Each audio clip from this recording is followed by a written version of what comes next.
Special thanks to Skillshare for sponsoring this video. Today we're talking about the most recent Tesla news, including even more information about the upcoming $25,000 Tesla from China, Tesla investing in crypto, the Model 3 and Y heated steering wheel, Tesla's customer satisfaction rating, and more, so let's get into it. First up today, Consumer Reports just published their study of the most and least liked car brands, ranking them based on Consumer Reports' own owner satisfaction study.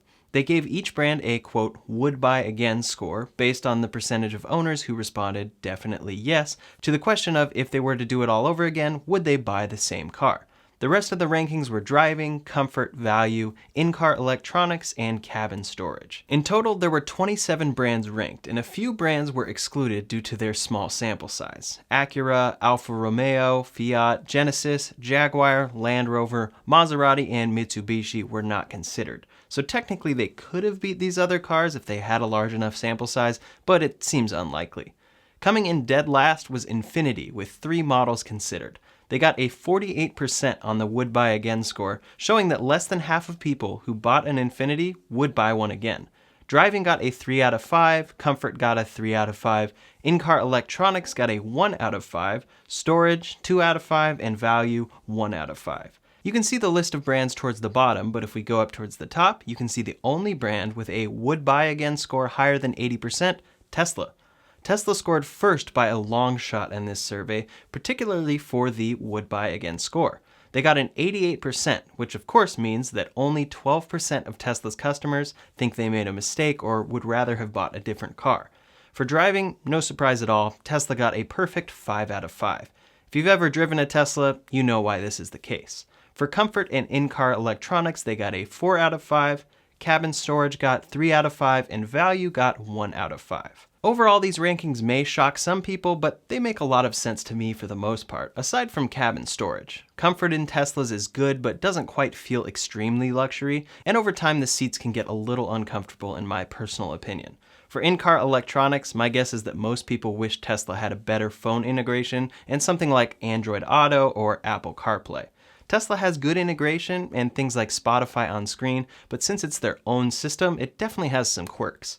I've talked about this in previous videos, and software updates have actually improved it a lot, but I can see why a 4 out of 5 or 80% there is warranted. For value, even though it's electric and doing good for the environment, we know that Teslas are expensive. If you compare the premium features of other gas cars in its price range, you technically will get maybe less features. However, the benefit of a Tesla and things like self-driving might bring the score higher than a 1 out of 5 in my opinion, but apparently customers still think they're overpriced, and that's what Tesla continues to work on. Cabin storage is the only one I don't really understand. Most cars don't have an understorage compartment, and especially not a front trunk. The cabin storage space is incredibly versatile, especially in the Model Y, which is very similar to the cabin space in a Model S and Model X.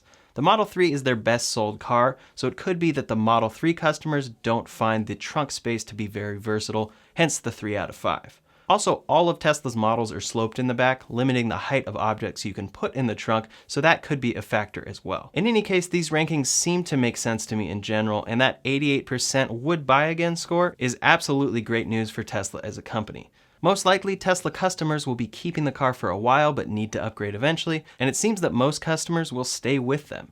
Right behind Tesla was Lincoln with a 79% and Ram with a 76% would buy again score. Interestingly, there is not a single car on this survey that scored a 5 out of 5 for value, so it seems that all customers just find all cars to be overpriced. Now moving on to Tesla's current most popular cars, it appears that the Tesla Model 3 and Model Y are now shipping in the United States with a heated steering wheel. This is something that has been rumored for a while, but never officially announced by Tesla. For the Model 3 and Y in China, Tesla lists the heated steering wheel, but they still don't in the United States, even today. However, many customers of both cars taking delivery in the United States are noticing the heated steering wheel coming with their car. It's a really odd lack of communication from Tesla since it's a feature that actually would attract customers and we know some people are waiting for. This photo is from a Model Y delivered in Brooklyn, and here is a Model 3 delivered in the Bay Area of California. Both were delivered last week and included the heated steering wheel. I've also received a number of messages from customers noticing the heated steering wheel on their recently delivered Teslas. So I don't want to say that you're guaranteed to receive the heated steering wheel when you buy a Model 3 or Y in the US, because Tesla hasn't actually officially said so, but it seems to be incredibly likely at this point.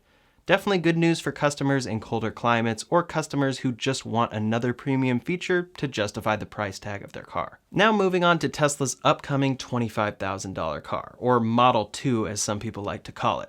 I made a video last week talking about the confirmations we had heard about the Model 2 coming from a Chinese newspaper. At Tesla's Battery Day, Elon said they'd be making a compelling $25,000 Tesla in 3 years. Here's what he said. I think probably, like I said, about 3 years from now, we're confident we can make a very compelling $25,000 electric vehicle. But the latest rumors have shown a much more accelerated timeline. According to a report in Sina, the Model 2 is already undergoing Tesla's internal environmental impact assessment, and the report refers to the, quote, new model early launch project.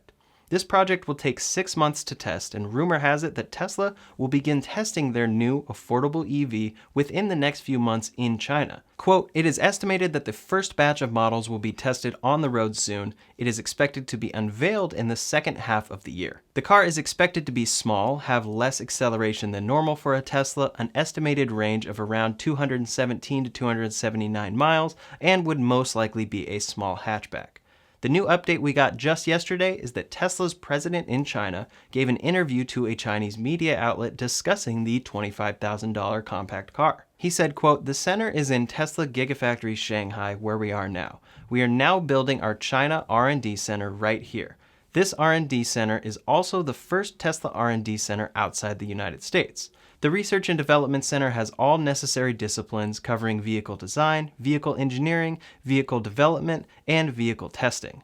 So this falls in line with the report we talked about last week saying that Tesla is building up the R&D center in China, along with the factory production line that could produce this new model. He went on to say, quote, the ultimate goal has been mentioned on many public occasions. In the future, we want to design, develop, and produce an original model in China, manufactured here and sold to the whole world.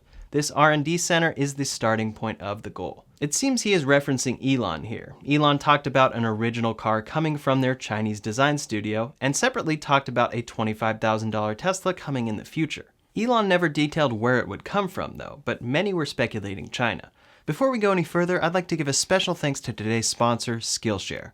Skillshare is an online learning community with thousands of great and inspiring classes for creative people on many different topics. They have thousands of classes focused on topics like photography, freelancing, investing, productivity, and more, and one class I've been enjoying in particular is Productivity for Creatives by Thomas Frank. Skillshare is made for learning, so there are never ads, they are constantly launching new premium classes, and it's very affordable, coming in at less than $10 a month with an annual subscription. When you join, you can also try one of Skillshare's new live classes. Experience real-time inspiration as you connect with popular teachers while watching and working along with other members. Now, the first 1,000 people to use the link in the description below will get a free trial of a Skillshare Premium membership, so check it out and explore what new things you can learn today. This interview with the Tesla China president appears to confirm that this future $25,000 Tesla will be designed, produced, and shipped from Giga Shanghai to be, quote, sold to the whole world. Previously, details were a little scarce to draw a perfect conclusion as to whether or not this Tesla designed in China would truly be the affordable $25,000 Tesla Elon talked about at Battery Day. Now we have confirmations of price, a possible timeline for road testing,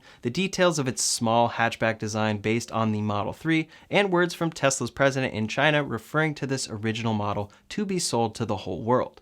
Elon's timelines aren't trustworthy, and the definition of, quote, Elon time has changed in the past few years quite a bit. He has been early to a few different product launches, and this time, I think he's purposely saying 3 years, knowing that this car will come earlier, just to cover his bases in case anything goes wrong. I think we're going to see this Model 2, or whatever it's called, much sooner than previously thought. One more thought to add to this car is how Tesla is going to actually handle the supercharger situation.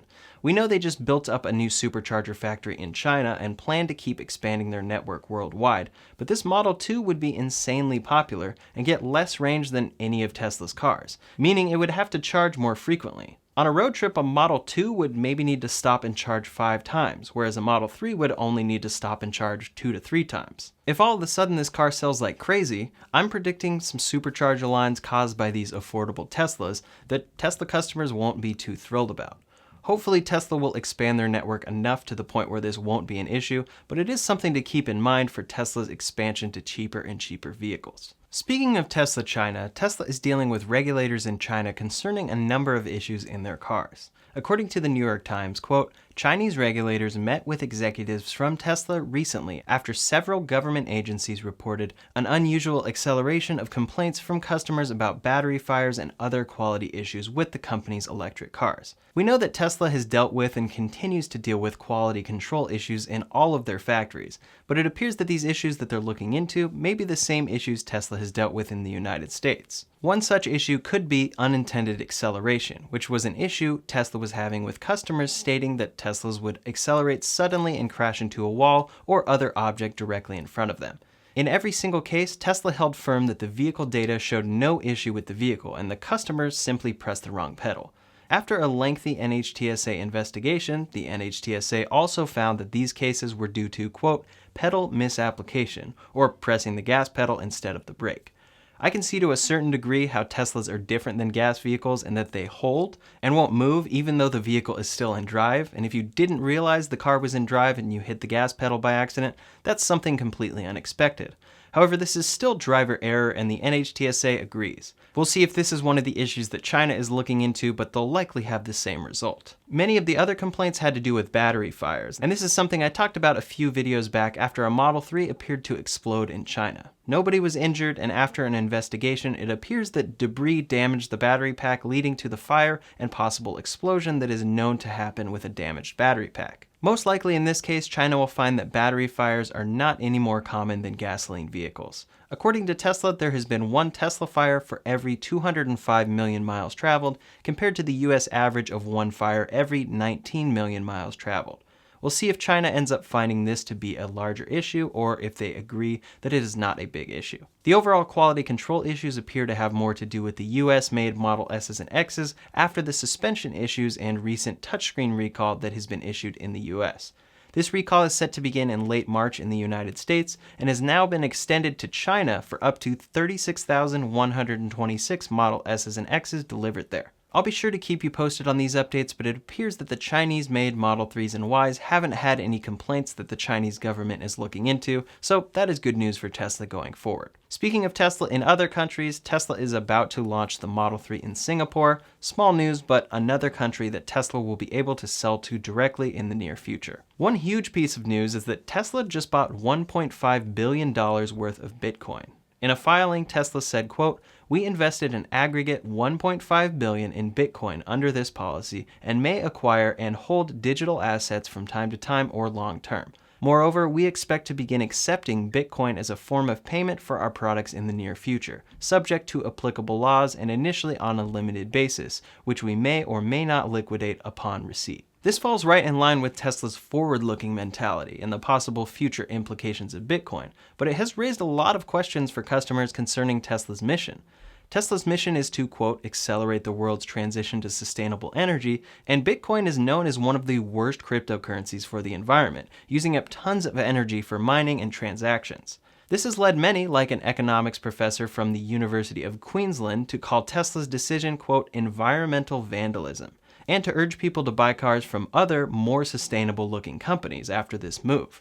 According to The Verge, most Bitcoin is mined in China, where it is often fueled by dirty coal, so this would be a large cost added to Tesla's indirect emissions footprint. Long term and with things like solar, Bitcoin could be sustainable and fall in line with Tesla's mission, but for the time being it appears to be simply an investment move and somewhat go against Tesla's mission. Definitely a forward-looking move for Tesla to accept Bitcoin, but also an odd move regarding their mission. I'm definitely interested to hear Tesla expand on this more and talk about their rationale, but what are your thoughts on Tesla's Bitcoin investment? Leave a comment below and let me know your thoughts. Another quick update about the Model Y design is that Tesla has updated the headlights in the Model Y built in the US. A Model Y built on February 5th with a VIN in the 124,000s was posted on Reddit showing the new Tesla headlight design. It's a slight change from the previous headlights and most likely will have the heated steering wheel in there as well. However, the owner has not actually taken delivery to confirm that yet. Other features we're waiting for Tesla to add to the Model Y in the US include the HEPA filter with bioweapon defense mode,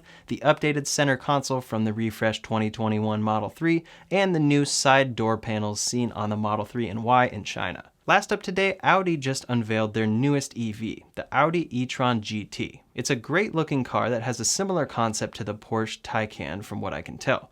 Overall, it's a beautiful vehicle and fully electric, so let's do a quick comparison to the Model 3 and Model S. The Audi e-tron GT starts at $99,900 and goes up to $139,900 for the GT RS version. This chart posted by Tesla owners of Silicon Valley compares the cars in a helpful breakdown, and let's look at it. The GT RS is the top spec version, and when comparing to the Model 3, has more horsepower but less range, and a slower 0 to 60 for nearly 3 times the price. The Plaid Model S comes in at $90 more, gets nearly double the horsepower, double the range, a 2-second faster quarter mile, and a 0 to 60 that is 1.4 seconds faster. So on a purely specs level, clearly Tesla has a massive advantage over this Audi e-tron GT. However, I'm always a fan of more and more compelling EVs coming to market. Are there a ton of buttons inside? Sure. Is it incredibly expensive compared to the features you could get in a Tesla? Sure. But is it a compelling EV for customers who are in that price range who don't want to buy a Tesla? Absolutely. I think it's a beautiful looking car on the outside, much like the Porsche Taycan, and I can't wait to see one in person. Now remember a couple videos ago when I mentioned Elon was leaving Twitter for a while? Well, that never happened, and he's been tweeting quite a bit. Hopefully he can give us some new Cybertruck info soon, and I'll be sure to keep you posted about everything Tesla. In the meantime, make sure to subscribe to this channel, make sure to like this video if you appreciated it. You can also follow me on Twitter, Instagram, and TikTok at RyanShawTech. Thanks so much for watching, and I'll see you on the next one.